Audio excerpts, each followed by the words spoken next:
Herren være vid tikkun.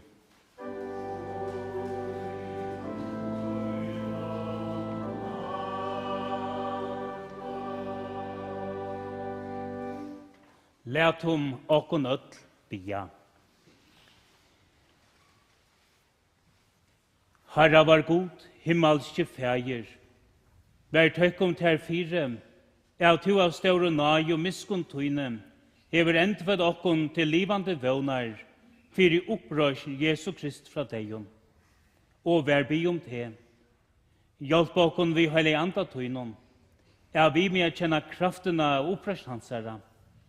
Samfellet og løyen hansara, og få nai til a livet til nutja levnaie. Og såleis vinna fram til opprørsen tåra sælo, og en avgjør gleden av kjatt her. For jeg elsker jeg sånn til Jesus Krist var han herra, som vi tar liver og ræver, og i øynløyga høylava andans. Øyn sanner god om alter og æver atler.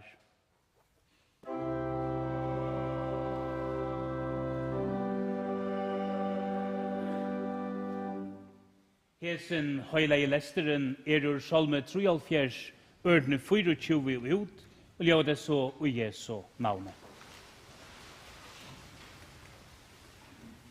Men jo alltid tjater, til jeg vil tidsi i mina høyre hånd, til meg løyer vidt under ravun, og teker meg søyan til dårtar. Kvann har vi annars himmelen, best jeg ikke at her lett i åndsje høymen. Og mitt hold forferst og mitt hjärsta, ta god med kletter og med loter, atlar æver. Så jeg tøyres i halta fra ter gengadle gruntar, atlar og der uttrykk vi til øyer. Men mitt gaua vær gode nær, til Herrans sete moina luit. Amen.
være vittikon og frier fra gode feiren og Herren Jesus Kristi.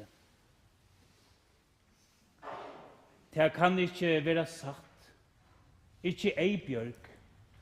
Hon var så livande, så glad, så jævlig. Hon var jo slett ikke klar at færa. Det var sånn jeg anna hon skulle nå.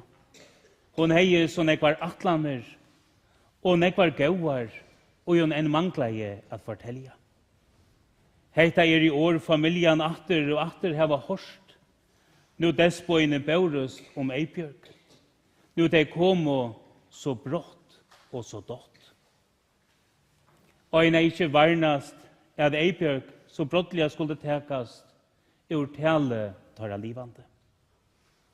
Leier daveren 13. november, morsdan av tøynon føyngardegi, kommer alltid a standa som en skakande daver, her tid som familia finko hese faktar på, at kæra mamma, kona, omma, syster, vinkona, var færen handast og søyn. Det så avverligt, så auratvurst, i året lysa støvna. Og vi med oss gjør som rom, tog til nekve spurningar, og så avmetalige fasvær. Det løter i mannaløyvenon, her de store årene ikke sier. Det velja løter her tar, få sagt det, og i sier skal, tar, født og i kærløyga. Vi kjenner okkon omkant og mora hjelparsleis, enn ta i deien kjemer, og teker øyn av okkara kæro. Her i Guds huset kunne vi ikke være rom for sorgene, vrøyene, vøgnløysene, måttløysene, og ødlund tar man ausværa av spurningen, og vi kunne bæra innan ui okkon. For en annan har vi da løyta til i sorg okkara, for jeg syrkja, for jeg skilja til som ikke er til at skilja, og bæra til som ikke er til at bæra. Vi har øyne vi kunne komme til, øyne romar okkon som vi god og i himmelen. Sorgina merkja vid hesa løt. Og i dangsgammalt årafedle sier det så, vil fri for sorg og savn du være, da må du ingen elske her på jord. Vi syrkja, du øyn vi var gau vi, ikke langer okkara middelen. Kærløyken sorgarnar syster, vil sagt. Kærløyke og sorg høyra saman. Ta i vide det at tåsa Eibjørg, kunne vi glede samsundes som vi kjenner større sorg. Tar og later kunne komme først anna. Ta vi minnast Eibjørg hesa løtu. Eibjørg var døtter mæren, atta ur svine og Johan Jakke og Klaksvik. Hun var yngste av 4 sysjon, Karl Hilmar, og etter hver ikke kan være her til å vekna sjukreørende av Flatlondon. Karen Hersrui, og i bærs livde foar manager, Håkon og så Eibjørg. Hon sløyt sunnar badnaskekvar av Selhetje i Klaksvik. Hesen staver i alltid kom at øya et særlig plåss og hjärsta hennara. Og i sånn grannaleie fikk hon gauar vinkoner, Mildrid, Gunvør døy i fjør og Leno. Og der hittust enn som menkan, og var der fyrir stutton av Angus. Eibjørg var ung da hun kom i lære tja Saulron som harfrukana kvinna. Her var Elenborg Øysene, og der gjørdes av sånn og vinkoner fyrir luive. Der tås av og dagliga saman. Etter lærer i arbeid i Eibjørgana tog til Elenborg, nå føra haskola i Haslev. Eibjørg var ung, da hun fann kærløkan og i ter Peter Alberg. Tid var det tjonavukt i Kristianskirkene i 2. august og i 75. Tid bo nirre ta, to under Lestrem, og Eibjørg starveis som frisør. Komen atter til Førja bo til fyrst til Løyum, til fått inn og i Vækust og Fjoltheim av Djupagilsvege og i Fyrefors. Eibjørg var en eldsal, er skapa trivna, bægen innanvetja og i næromkvarvene. Hona der fyrir öllum og i boja Djupagilsgøte, og taljar utferir imsastan i fyrjun, var vi at fyrrega saman vi fløyr. Jeg er avbra godt grannale. Vi du kjente Eibjørg vita at hon var avbra sosial, så lufsgled. Hon hørtest her hon vær. Hei et just og lagt linte, av sonnen og en solstrala. Her hon vær skulle de okkurst henta. Og vi kunne spyrja okkon om døgnet til henne hei møyr enn 24 timer. Til Peter Alberg kom at arbeida tja her Wilhelm Veie.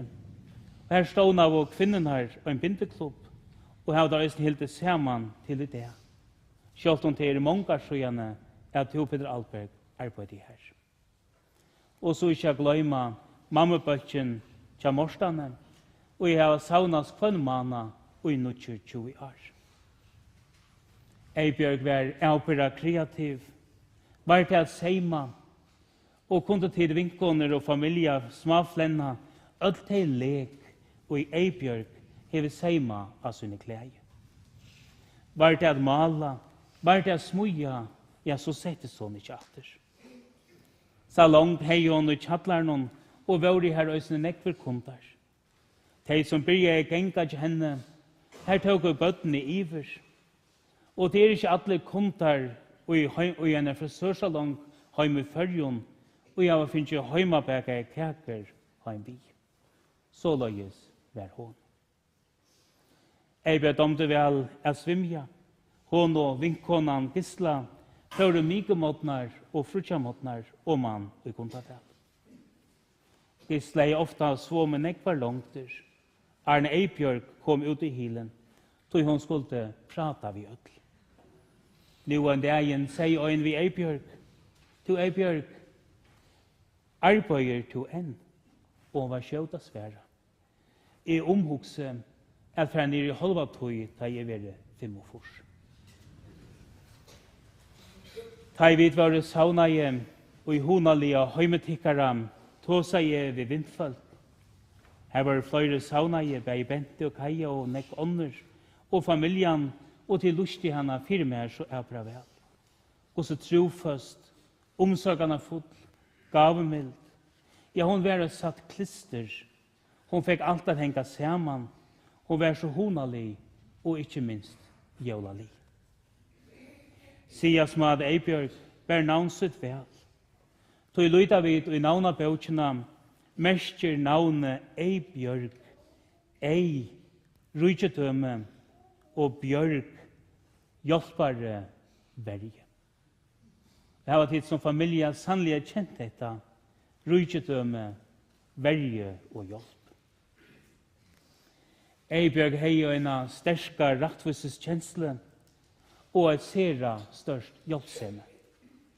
Hun åtte et så størst hjärsta.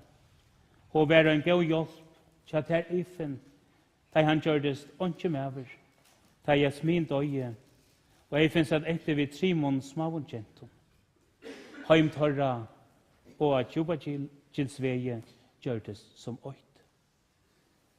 Eibjørg sier ta vi Katrin, ta en 8, om du vil, så kan jeg være omma. Så hjärsta nemande, så siande. Jo, hetta var Eibjørg. Øyste hei hun et særlig hjärsta for et høymon, og jeg hadde avbjøringar her i livet. Liva, mampodja hennara, hei hun byggvande tjassar, og i 20 år etter at mæren var deg. Eibjørg og Liva var nekka særligt. Eibjørg var hansara eknastøyner. Nu tog seg Eibjørg av Gran Canaria. Peter hei kom jo heim, færre og Melan, at selja jauna kalenderen. Det var fast hese årsens tog at genga av selja hendan kalenderen. Da Eibjørg kom nord til Klaksvikar, visste vi øll at hon var kommet. Tog ta var hver lampa og hver vinter i tendra seletje og i badnahøym i hennara, solstralan var kommet.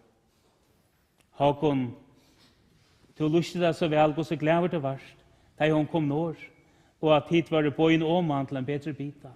Øysene Gard Hilmar og Paulina, og øysene Eibjørn og Ann-Marie. Og hun var fastere og var så avbrøk og vi. Og i Klaksvik var hun skjøt ut av Vidja, til øysene Ansvan Hilden. Osland, fastere Eibjørn kom her og halte hus til Mæren og Jakke, og tog jo være noe særlig husene av midten. Jeg og Ansvan Hilden, til å gomme har alltid haft noe særlig. Tid hjelte så bra vel for jeg her. Men først og fremst var Eibjørn kona, mamma og omma. Det var tid Jakob, Hjalti og Morsta. Tid skriva av meg en lytla halsan fra begge ommebøtnen, verbøtnen, og jeg vil lese det nå. Årer fatøk, og det er ikke til å skilja, vi mistet det så kjøtt og så brottliga. Du er fotla av liv og orskuld av susta. Det er egentlig tungt og svårt å fylja til i det. Men tungt herløyke, nærløyke og utrolig linte det som vi kommer minnast av og hatt halta i det. Hver fer vi var i gang, vi okkurs prosjekt, gikk okkara mamma fremst, og bønt, den turen til Gran Canaria, brukte jo nekvar lengar dier, klarkjera nutje hølene tja ampo.fo. Heim okkara av Djupa til Sveie, og badnahøyme av Seletje, var mengan karmer tøyta utrolige gestabluttene, fyrir bei familie og vindfølge. Anki domte bøtten okkara betre enn å samlast heima tjatt her, og et godt og et fjolt heim. Men om det var omma, bom, burkar i edla sodavatt, de var mest spent la det være sagt. Anki domte ommebøtten betre enn at vitja av Djupa til Sveie. Her er alltid var forkjela i vi heimabæk av køkon og nekvån gøggade. Mamma var stuttlig, råkali, cool, fitt, dutt i alt, domte vel å ordna fire, klemmot og fotla av kærløyka. Gau tid, ommebøttene, Aron, Peter, Bjørst, Råkur, Torkjer, Eibjørg Olivia og Gunva Helena. Vi tikkon fikk hun øysene, vi sinnen fikk hun verdrøtlaner, Pauline og Kate, og Eibjørg øysene var så ometalige gau vi. Gau Peter Alberg. Da hun var ill, da kunne hun råpa bare Peter etter der. Til Eibjørg har haft 3,5 gau år sammen, og som du sier ved meg, da jeg spurte til hva jeg skulle si fra her, si hekta, jeg elsker Eibjørg. Og si hese ord, og jeg snitt alt. Nu fikk alt og en så broan enda. Det er så tungt. Men vi løyta jo i kyrkjena, og gjør et vånarnar hus. Her vånen utrunja Jesus, vil boa, at fyrir godspaten i degen, ikkje hitt søgnasta. Jeg hørte jo en så vekra søve, et tvøybora pær som la i bjutjenon av mamma søgne. Her høtte de det godt, høyt og trygt. De dotte ikke at uimynda seg neka kunne være bedre enn heita. Som tøye narska i at tvøyborane skulle være føtter, gjør det seg råliger, benkner og styrte, tøy der vant av at nå kom enden. Anke kunne være større og bedre enn heita, og tar vilt ikke hava lov i bjutjenon tja mammene skulle få en enda. Men der måtte fuast, og tar der sjå i jøse og kom i fauningen av mammesøyne gråte tøyr. Ikke tog der sakna av at han trykka bjutjen, men tog at der sjå at det som tør nå var kommet til, vær så nek større og bedre enn løyve i bjutjenon. Der dotte ikke å imynda seg at løyve kunne være så vekkort og så godt. Vi suttja i pørston, vi Kina i pørston. Men kan halda vid at loivir hetta som vi just nu. Og vi kunne gjøre spensjen til vi vita vel at vi må en dag sleppa. Og en dag få vi færa på som vi sunke i fyrsta salme. Men ta færa vi og trunne av Jesus til nega betre, nega større. Nega som Jesus har gjort okkon klart. Nega som større enn vi klarar at umynda okkon. Tan dagen vera vid høyma til honom, ongen sorg, ongen nei, ongen sjuka. Og i hese vevn får vi løyve av liva og virka hera gjør, inntil okkara tøymaglas utrunni Degen ikkje susta, tog det beste okkene vante himmelen. Fyrir godspadne koma heim, at suttja asjon frelsarans. Det en løta og større enn ærar, at suttja Jesus anlid til anlids. Himmelen ongen græter, ongen sorg, ongen deg Himmelen alltid godt, underligt og frifullt. Jeg sitter til bors sammen med honom, og jeg vil leiskjøpt okkon, og synsja salmar vi en uteljande stauron kvitton skæra. Hetta vånen, og i godspadne og i trura Jesus, ber og i ser. Gåe Peter Alberg, Jakob, Hjalti og Morstan, og alltid kære bøtt. Og en av bøttene sier det såleis, så vilja kunna kjøpta en ferasegel og vitja eibjeg omme og i himmelen. Gåe tid, ommebøttene. Takk for løtene, og vi tar det sammen sunnedagen. Nå jeg her, og i kjøla og i kria som jeg grøtte det kom fra. Onker spurte om kistan til omme var brun, og jeg sier kanskje var en kvit. Men nå kom i høyvega kyrkje det, så ikke hva så finna kiste omma i finnkje. Og i det har vi alt ilt og i bjudjen tog det beste av i løyvene til omme det tid. Og vi får ilt i bjudjen tog vi sakna. Vi i ordan nekva i kyrkje det som kjedd og som grata. Vi kjedd tog vi har mist øyn og vi gå vi. Og i morgen, og ikke det, så fer vi ut av kyrkjegæren. Her vi kommer kasta gjøra kistene. Her vi får si årene, målt så kommen, målt skal du aktivera, målt skal du aktor rys opp. Det mest at om man nu skal leva vujare tja gode, og vi bia god vera, og verja omme tja ser, inntil vi møter henne i akter. Om man veit vi det kjett, nu får vi ikke møyra polobom fra omma. Abbe her, mamma og pappa her. Og omma vil at vi skulle leva vujare, og ikke ha det stuttlet, og kunne være glede og flenna. God veit til kun öllum som familie ukka og trøst. Og i det, og i tamon døvun, og i nu koma. Vi sånn åren vil nå lysa fri i minne om Eibjørg Lamhauke, født Andreasen. Amen. Nu vil så Hennos G. Johansen komme at synge en sang. Hennos og Eibjørg var floksfeller i Klaksvik, og i Klaksvik stender enda en floksfeller, Anita under børe. Hennos her i det og vil synge en sang. Gjør så vel.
tindar berg og skør,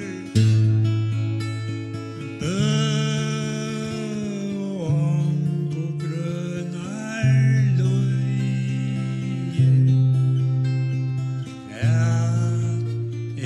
fagrare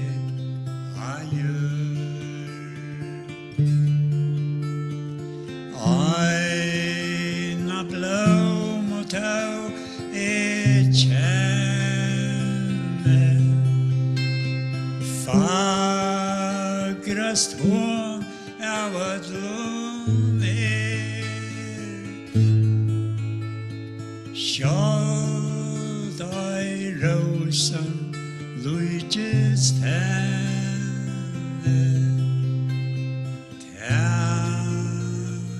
hon valde mer. Blómur spretta móti vari, fölna tái hesti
Jeg skal nu lese fra Holsaner. Gåa syster og svigarinta. Ikke varta okkon ta vi tvår de her frafer stokko inna gulvet, at det skulle være søgnasta løtan vi finner saman her. Alt vær som det platte. To kjekst snøgg og vøkur, skongte kaffe, prata om lest og fast, og jeg var snøggaver høtte. Vi skiltes og yngste kvar nøron gåa fer. Fra badni av var okkurs ivet her. Og jeg sa opp til tøyn, og tøyn vinnande vermata. Av tøya vi settes nyer, vi søgna av foreldrene okkara, kommer vi naturlig at hava et tatt samband. Det var godt, og det var neiut.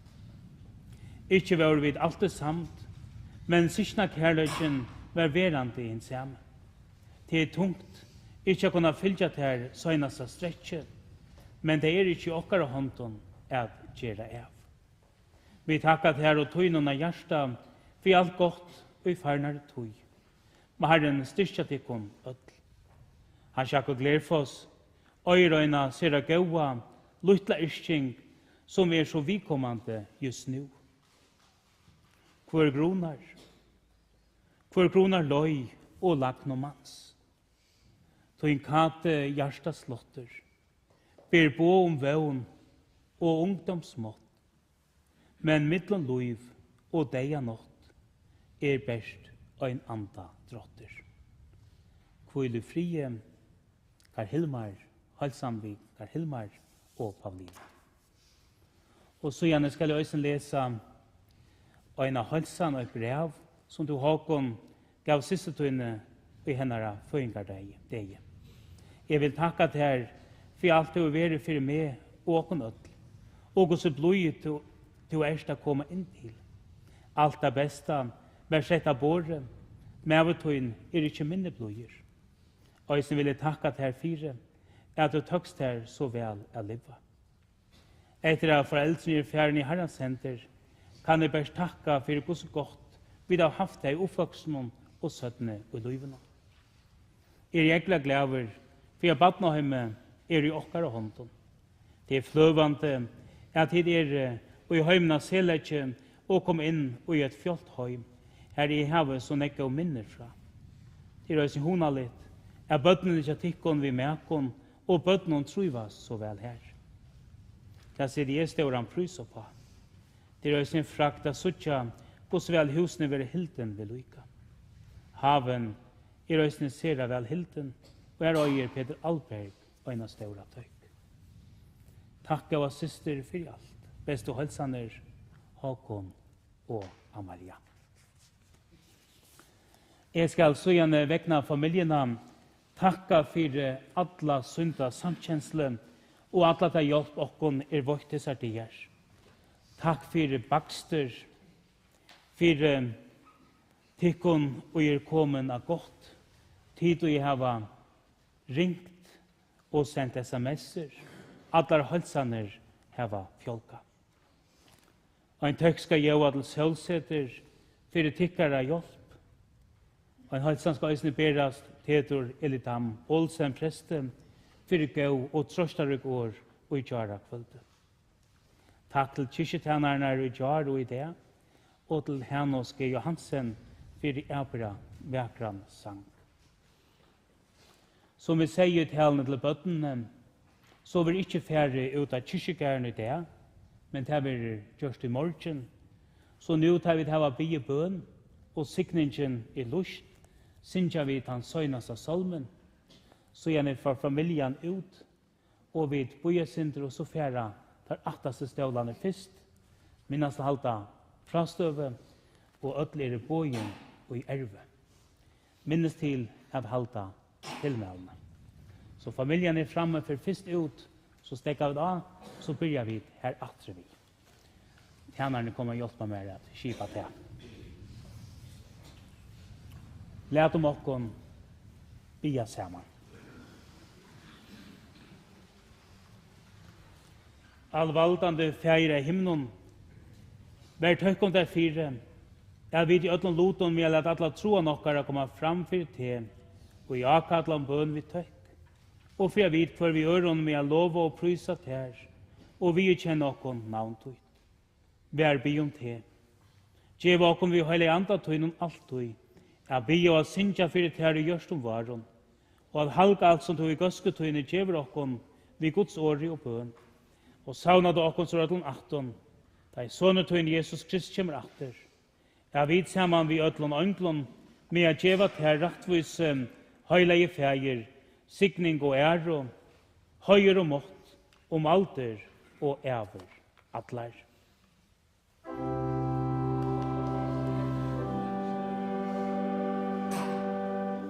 Her vi måtte signing herrans. Herren val signe til og vær vøyte til, Herren lær andre så løs ive til og være til nær.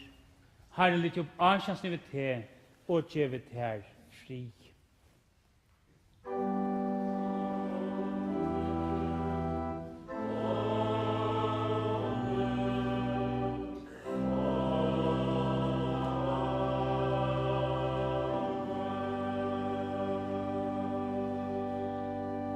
Jeg sier det ikke, men er nere i kyrkjekjalleren. Jeg vet ikke om jeg sier det, men vi velkommen. Så synes jeg vidt, så tenker man henne.